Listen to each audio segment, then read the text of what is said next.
You know that person. You're picturing them right now. Maybe it's a coworker, a parent, or that one friend you dread seeing at parties. You present them with a fact, a calm, undeniable, objective fact that contradicts their worldview.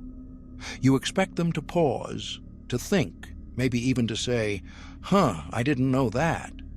But they don't. Instead, their eyes glaze over. Their voice drops an octave or rises into a shout. They don't just reject the new information. They double down on the old lie with a terrifying, aggressive confidence. You watch the veins in their neck throb, and you feel that specific mixture of exhaustion and rage. You think, why are they so stubborn? Why are they so stupid? But here is the uncomfortable truth nobody likes to admit at the dinner table. You are looking at a mirror. That flash of irritation you feel? That is your own mind slamming its doors shut. We like to think a closed mind is a character flaw, a sign of arrogance or low intelligence. It is a biological security protocol. What you call stubbornness, your brain calls survival. See, your brain is not designed to be a scientist. It is not designed to hunt for the truth. It is designed to be a defense attorney. Its only job is to protect the client, your ego, your identity, and your standing in the tribe. When you hear information that challenges a core belief, your brain doesn't treat it like data. It treats it like a physical threat. Neuroimaging scans show that when our political or deep-seated beliefs are challenged, the amygdala, the lizard brain responsible for fear, lights up, and the anterior insula activates. That is the same part of the brain that lights up when you feel physical pain or disgust. Being wrong doesn't just feel embarrassing. To your biology, it feels like dying. This is the ancient wiring of the cognitive immune system. In the Paleolithic era, hesitation was fatal. If the tribe said, "Don't eat the red berries," and you decided to be open-minded and try them, you died. Agreement wasn't just social, it was safety.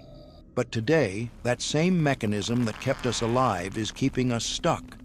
We are running software designed for a village of 50 people in a world of 8 billion distinct voices.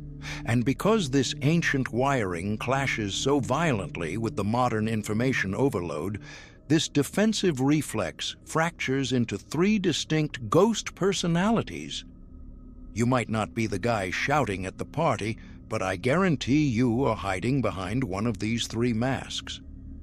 The first archetype is what we call the Logic Gladiator.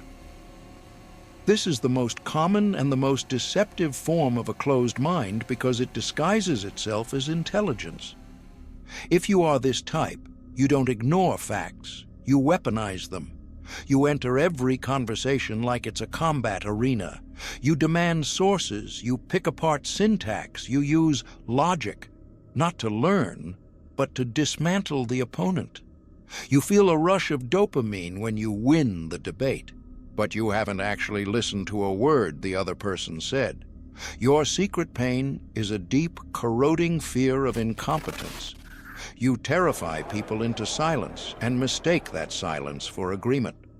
But the hidden genius here is high-speed processing and leadership. If you could just lower the sword, you would be a formidable protector of the truth rather than its jailer. But maybe you aren't a fighter.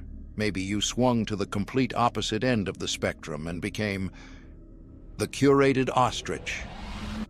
You don't argue, you just delete.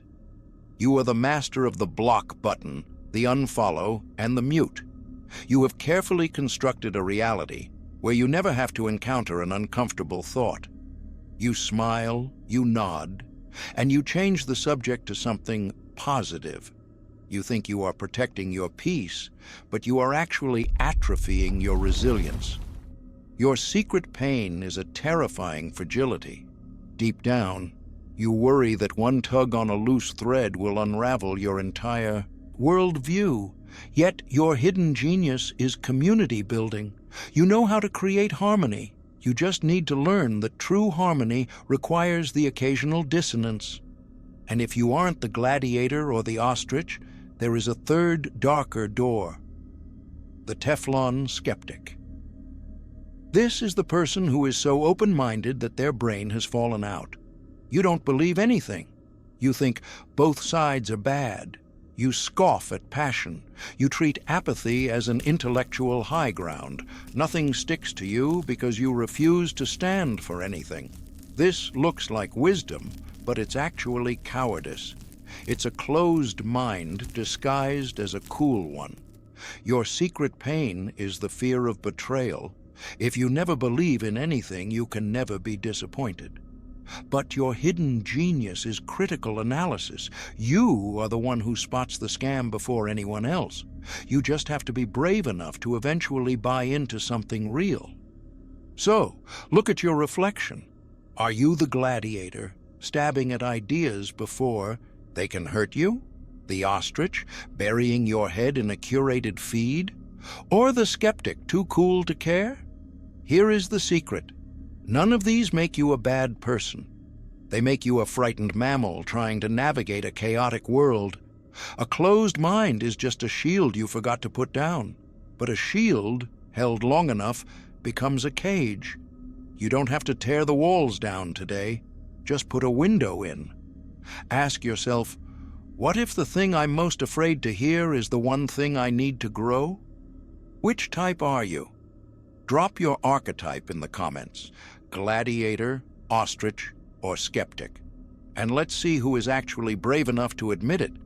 But be careful.